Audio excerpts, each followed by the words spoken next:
nos lleva a la perdición, es así. Es así. Ya entendimos, estamos entendiendo. Apenas cuando yo llegué, porque acá 23, 32 minutos. Ah, no me entendió esa parte entonces. Tenemos que retroceder ahorita. Por eso les dije, tan claro, tienen que preguntarme cada punto que yo voy dando, preguntarme para poder responder. Ahorita vamos a responder esa pregunta. Hermano, pero es lo mismo perder la salvación que el gozo de la salvación, así como dice David, se vuelve el gozo de tu salvación. O sea, lo que pasa es que algo a ese respecto, que no es no se refiere a su salvación, sino al gozo de la salvación. O sea, ¿tú sabes qué pasa, Luis? Que hay muchas personas que hoy enseñan que la salvación no se pierde. Entre ellos hay algunos que hasta dicen que Saúl no se perdió. Y hablan de que Samuel dijo que hoy estará conmigo aquí, y hablan de esto y de lo otro, y que se reunió con sus padres. Entonces dicen que Saúl, dicen que no perdió su salvación, enseñan algunos. O sea, con esto quieren decir que cuando David dice, devuélveme el gozo de tu salvación, entonces que David no estaba hablando de la salvación directamente. Si él no estuviera hablando de la salvación, entonces ¿por qué perdió el gozo de la salvación? Debió haber pedido restauración, o debió haber pedido otra cosa, pero no el gozo de la salvación. O sea que hay un comentarista, o sea, yo estuve viendo esta semana por internet que ellos hacen referencia de John MacArthur, que John MacArthur, y que dice que si la persona se suicida no pierde la salvación. Yo estoy tratando de buscar otra vez eso porque quiero encontrarlo, ¿me entiendes? Porque quiero verificarlo con lo que... Porque él lo dice. Porque él lo dice, ¿me entiendes? Porque creo que hace referencia también de lo de Saúl se suicidó y que fue salvo. Y totalmente. Imagínense. O sea que él es bautista y los bautistas son los que más duro le están dando ahorita eso de que la salvación no se a su manera, ¿oíste? Porque ellos en parte tienen una razón que la esconden demasiado y lo que hacen es confundir a la gente. Entonces yo creo que hasta ellos mismos como que se están confundiendo. Fabián, y es que el gozo, la salvación te produce gozo. Es la salvación la que cuando tú te gozo. sientes salvo, tú sientes gozo, ¿verdad? Y aún personas sin ser salvo pueden sentir gozo. Es como decir, de otra manera, pero en la salvación en sí, el uno creer, hermano, y uno saber que uno es salvo, eso te produce gozo, ¿verdad? Porque el gozo de la salvación produce seguridad en el creyente. Amén. Se siente seguro en Cristo. Es como poner este ejemplo, yo voy a poner este ejemplo, para entrar a la pregunta que me hizo mi hermana el gozo de la salvación. Voy a ponerlo como este ejemplo. Supongamos que yo le digo a una persona, tengo un pozo o algo que produce agua, y entonces yo le digo, devuélveme el agua del pozo. ¿Usted cree que yo pueda tener el agua del pozo si no tengo el pozo? Tengo que tener el pozo para poder poseer el agua, ¿a que sí? ¿Sí me está entendiendo lo que le quiero decir? Para yo poder tener la salvación que produce, el gozo que produce la salvación, tengo que tener la fuente de ese gozo. ¿Y cuál es la fuente de ese gozo? La salvación. O sea, quiere decir que David estaba diciendo, oye, estaba arrepintiéndose, de verdad estaba volviendo a Dios. Sin embargo, él dice, mientras callé, porque era necesario esa confesión que él hizo, era necesario que se hicieran sacrificios para testimonio. Todo eso era necesario. Entonces, hasta que él no confesó su falta, hasta que él no vamos a decirlo así, no accionó en ese arrepentimiento, él se mantuvo en ese lugar, bueno, muriéndose, pues, secándose, porque la salvación es lo que nos produce a nosotros alegría y vida. Ahora, yo voy a retroceder un poco, y por eso les estoy diciendo, hermanos, háganme la pregunta en cada punto que vamos dando para no retroceder. Yo pregunto, hermano, ¿entendieron? Si alguien no entendió algo o entiende algo diferente, levanta su mano y me dice, hermano, yo no entendí. El hermano me pregunta que si significa que entonces ella no está salva o no está salvo los que no se han bautizado todavía. Me hace esa pregunta. Hermano, ¿será que los que no nos hemos bautizado no estamos salvos? En ninguna manera. No lo vea de esa forma. ¿Por qué? Porque vuelvo y le repito lo que dije al principio. En efecto de salvación, lo que necesitamos es la fe. Ahora, si le voy a decir la otra parte, aquel que no está procurando la salvación, aquel que no está procurando el bautismo, no puede decirme a mí que tiene fe. Y sin fe es imposible agradar a Dios. O sea, y no solamente el bautizo, o sea, cuando tú tienes la salvación, tú quieres procurar cada vez más, avanzar más, quieres los dones, los frutos, el bautismo del Espíritu Santo, quieres todo, pues quieres todo. Es un anhelo que hay en ti. Pero cuando a ti te da igual si te bautizas o no te bautizas, si tienes el bautismo, no lo tienes, es porque no tienes la salvación. Se ha perdido la fe. Ahora, yo quiero que me entiendan. No quiero que a lo mejor ustedes se vayan, oye hermano, pero a mí no me han bautizado. Escuchen, ese problema yo se lo he hecho al pastor. El que no haya bautizado todavía, vaya al pastor y vuelva loco al pastor. Hermano pastor, ya yo estoy bien para ser bautizado. Ese problema yo le he hecho para allá al pastor.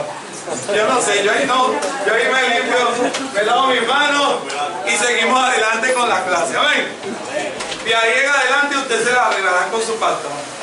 Pero entendamos esto, necesitamos el bautismo lo más pronto posible en nuestra. Peleemos por eso. Ese es un mandamiento que necesitamos, peleemos por eso. Con el que sea, hermano, yo estoy bien. Hermano, ¿cómo está? Mi vida ya está, ya yo arreglé mi vida. Aquí estoy. ¿Cuándo me voy a bautizar? Hermano, vamos por un río, yo le pago el viaje, pero yo me voy a bautizar, pues yo me quedo. Procure usted el bautismo desde ahora, mi hermano. Que vaya a ir a pelear con el pastor tampoco. No, cuando yo digo de pelea, hablo de una pelea como la que tuvo Jacob con el ángel. Hasta que no me bautice no lo dejo. Amén. Amén. Entonces seguimos.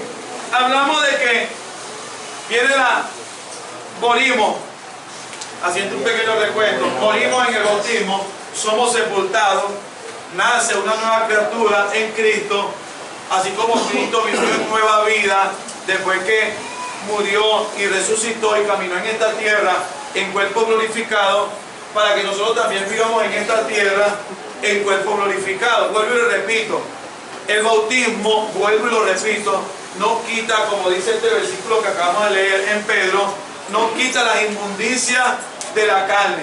Ahora, en nosotros, si va a empezar a suceder algo que sucedió también en Cristo, porque estaba en cuerpo. Nosotros, que estamos en un cuerpo humano, también tenemos que morir. Vámonos a Hebreos 13.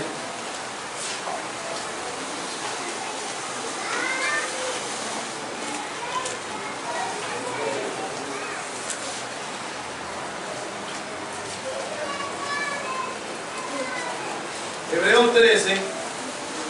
Amén.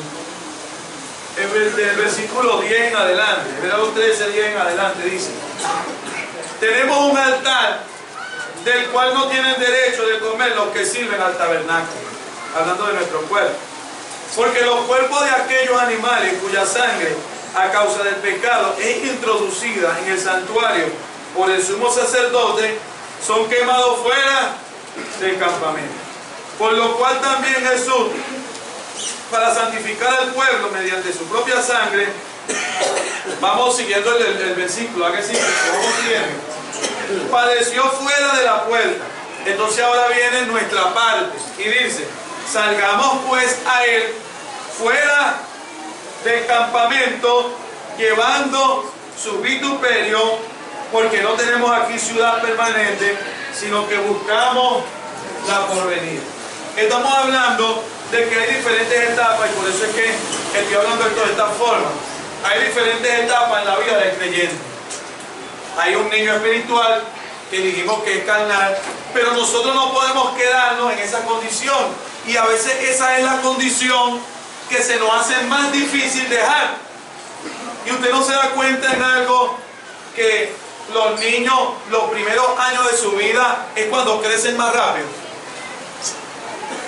Usted, para preguntarle la edad, a veces a lo mejor a un bebé, vamos, mete a ese bebé, a veces decimos, ¿cuántos meses tiene? Porque en el crecimiento de ellos cuentan los meses. Ahora, a mí ahorita me van a preguntar, hermano, ¿y cuántos años y cuántos meses usted tiene? ¿Ah? ¿de qué valen los meses que tengas?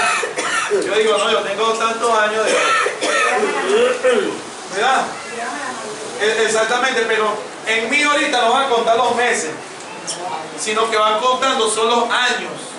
En cambio, en un bebé decimos, no, tiene 1 año y 8 meses. ¿Por qué? Porque en ellos sí cuentan su crecimiento, cuentan los meses. De la misma forma, de la misma manera, nosotros deberíamos de procurar de que los primeros años en el Señor sean los de mayor crecimiento para nuestras vidas. No podemos quedarnos tranquilos ante una vida espiritual en la que a lo mejor tengamos 5 años en el Señor y todavía estemos en pañales. ¿Por qué? Porque esta condición, ya estamos hablando de los niños, fíjense que vamos etapa por etapa. Esta condición lo que puede hacer en nosotros es que hagamos vana la gracia de Dios en nuestras vidas. La gracia de Dios es, vamos a decirlo así, es ese complemento, es eso que, como en un niño, vamos por un ejemplo, como en un niño, usted ve que hay algo en ellos que los hace crecer y crecer y crecer, que están esas células haciendo lo que crezcan en sus primeros años rápidamente. Ahora, nosotros en Cristo Jesús debemos procurar que principalmente los primeros años en el Señor sean para puro crecimiento. Comer, comer, comer y comer y comer y comer, hermano pastor. ¿Qué significa esto? Hermano pastor, enseña. Hermano pastor, ¿dónde aparece esto? ¿Qué es lo que busca un niño? Comer. Comer. Ahora, si yo voy al pastor, o cualquiera de nosotros que tenemos años en el Señor, y vamos y le decimos, pastor, aunque podemos hacerlo, Amén. pero si yo voy a preguntarle cosas a mi pastor, que son el ABC de la palabra, el pastor tiene razón hasta para reprenderme y para exhortarme. ¿Por qué? Porque el niño toma leche o toma tetero es cuando está pequeño, no cuando está grande. Cuando usted y yo estamos grandes, no vamos a meternos todavía en esa parte, porque estamos hablando del niño. Nosotros como niños tenemos que procurar, como dice también en Pedro, la leche espiritual. Nosotros tenemos que procurar el crecer en el Señor. La primera etapa, como nosotros en el Señor, la primera etapa es la que deberíamos quemar más rápido. ¿Sí me está entendiendo? Como bebé, como niño recién nacido, esa es la etapa que deberíamos dejar atrás más rápido. Entonces a lo mejor tengo 3 años en el Señor y todavía se me sale una grosería. Entonces, oye, pero tienes 3 años en el Señor y todavía se te sale una grosería. Tú tienes 4, 5, 6, 7, 8 años en el Señor y todavía hablas malandreado. Vamos a poner un ejemplo. Todavía te salen esas cosas del mundo. Oye, pero eso debió de quedar allá atrás. ¿Qué quiere decir o qué quiere enseñar el Señor a través de esto?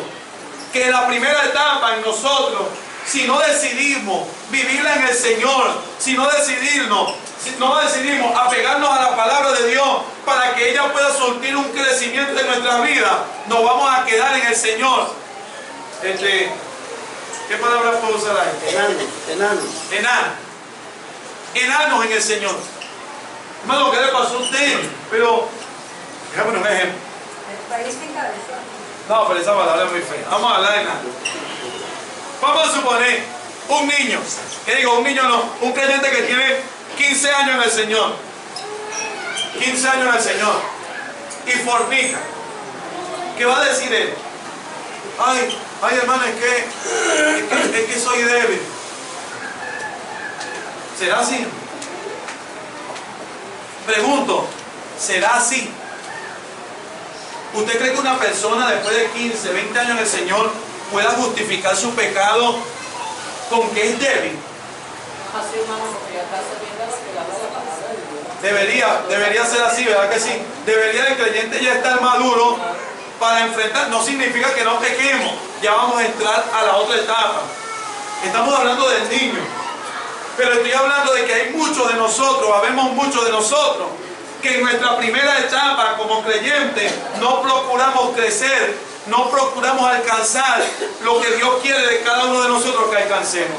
Y no podemos echarle la culpa, hermano, a que la leche está escasa. O si podemos echarle la culpa a eso. ¿Ah? ¿Usted cree que usted puede decir al Señor, oye hermano, yo no he crecido bien espiritualmente porque la leche está escasa? Bueno, pero en cierto sentido pudiese ser. O sea que hay gente que dentro de los caminos del Señor, por no haber buena formación en muchas iglesias, no crece. En parte. En parte porque tenemos el Espíritu Santo. Amén. Que vamos a decirlo así, ese gran pecho. Amén. Que tiene la madre, ¿verdad que sí? Cuando usted cree que el Espíritu Santo sea poniendo el ejemplo de una madre que da leche, ¿usted cree que el Espíritu Santo sea de poco alimento o de poca leche, vamos a decirlo así, espiritual? ¿Usted cree que el Espíritu Santo sea así? ¿Ah? Pregunto, hermano. ¿Usted cree que el Espíritu Santo sea así?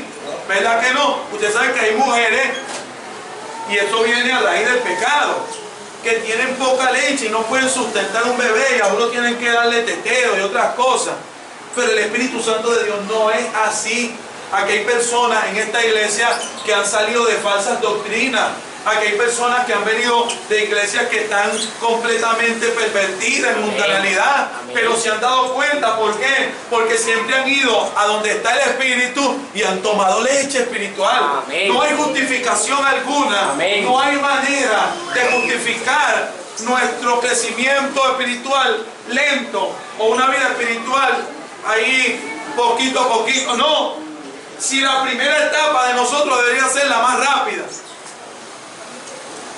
Pero usted sabe qué pasa, a veces hablamos del primer amor.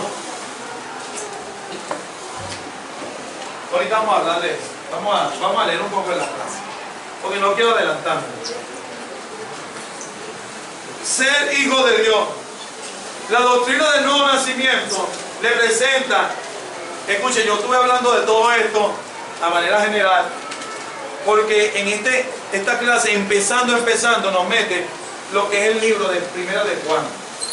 Y yo le digo algo, el libro de Primera de Juan es un libro que fue escrito, no especifica a tales personas, pero según nosotros entendemos ahí, o podemos verlo, y algunos comentarios, se cree que este libro de Primera de Juan fue escrito en una iglesia ya crecida. Fíjense que dice, os escribo a vosotros, hijos, porque habéis vencido a... ¿Qué digo? Porque... no recuerdo. Yo sé que dice, os escribo a vosotros, hijos, porque, no, a los jóvenes, dice, os escribo a vosotros, jóvenes, porque habéis vencido al diablo. Y le dice, y os escribo a vosotros, padres, porque conocéis al que es desde el principio. O sea, según esta expresión podríamos entender que era una generación que ya venía de tiempo en el Señor.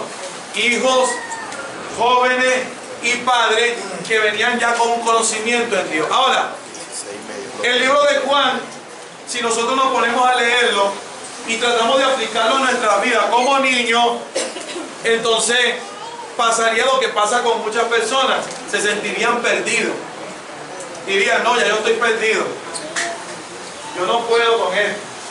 Usted no ve que hay personas que llegan a Cristo, aceptan a Cristo, vamos a poner que es un consumidor de droga, y aceptó a Cristo hoy, de corazón, y esa noche se fue a consumir, porque a lo mejor la carnalidad que hay en él no lo dejó y se fue a consumir.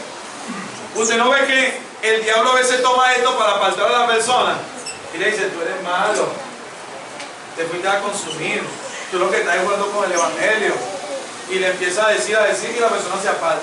Pero yo no he oído casos de personas que aceptan a Cristo y han fornicado y han seguido consumiendo, pero dice, Señor, ayúdame con este vicio, Señor, no puedo con esto, Señor, levántame, Señor, ayúdame, y llega el momento que la persona deja esa condición y crece un poco más en el Señor. O sea, ¿qué es lo que quiero decir yo con esto? ¿O qué es lo que nosotros queremos entender? Que la palabra de Dios está hecha para cada nivel de nuestras vidas espirituales, pero que no podemos, siendo niños, pretender tener la estatura de una persona que ya es adulta, y tampoco yo como adulto voy a pretender tener la estatura de a un nuevo creyente, de una persona que está llegando a los caminos del Señor. Ahora, vamos en esta parte, ya vamos a entrar a otra parte de la clase. Dice, la doctrina del nuevo nacimiento se presenta en el Nuevo Testamento de varias maneras. Una de ellas es por medio del uso de la palabra engendrar. Genao. Produce, ¿qué digo? Genao, en griego. Esta palabra se usa en el Nuevo Testamento un total de 18 veces, con frecuencia al nuevo nacimiento espiritual. Toda ella por el apóstol Juan, excepto 2 por el apóstol Pablo. Escuché, yo traté de investigar un poco, pero no pude llegar a la profundidad de esto. Hay ciertos movimientos que dicen que la palabra ¿cómo se dice? Engendrar, ¿qué digo? Engendrar no. La palabra adoptar, no es esta palabra engendrar, la palabra adoptar, dicen algunos que no aparece en la Biblia. Dicen que el término que se utiliza para decir la palabra adoptar es hacer hijo. Y algunos lo dicen y más o menos se entiende así, que es que un hijo que usted adopta ya ha nacido, ¿verdad que sí? De otros padres y usted lo acepta como hijo. En cambio, cuando el Señor nos hace a nosotros hijos de Él, nosotros tenemos que nacer de nuevo y como un bebé comenzar a gatear. O sea, es un nuevo nacimiento. No sería simplemente una adopción. De todos modos, tenemos que investigar más esa palabra. Ahora, seguimos. Dice, ¿qué es lo que encontramos en el Nuevo Testamento con respecto a la doctrina del nuevo nacimiento? Entre otras cosas, lo siguiente: como una experiencia espiritual, el nuevo nacimiento se efectúa por el Espíritu de Dios a través de la palabra de Dios. Cuando la persona cree en Jesús, el Cristo, y lo recibe como resultado de haber nacido de nuevo, la persona no practica el pecado, sino que practica lo que es justo. Además, es capacitada para poder amar y vencer el mal que está en el mundo. Es así que la persona no se encuentra inclinada a practicar el pecado, ya que es guardada por Cristo y el maligno no la puede tocar. Cada una de estas expresiones está sacada de los libros de 1 de Juan 5.1, Juan 1.12 y 13, 1 de Juan 3.9, 1 de Juan 2.29, 1 de Juan 4.7 y 1 de Juan 5.4. Cada una de estas expresiones nosotros tenemos que entender que van aplicadas a la vida espiritual de nosotros, desde que empezamos como niños hasta que vamos alcanzando una madurez en el Señor. La importancia escatológica del nuevo nacimiento es que a menos que acontezca en uno, no podrá ver el reino de Dios. O sea, ¿qué es lo que quiere decir esto? Si en nosotros no se efectúa ese nuevo nacimiento, que va a venir producto de la nueva vida en Cristo, si no se efectúa, no podemos ver el reino de Dios. ¿Cuál pregunta le hace Nicodemo a Cristo? ¿Ah? ¿Cuál es la pregunta que le hace Nicodemo? Hermano, yo empecé a preguntar directamente porque lo vamos muy callados.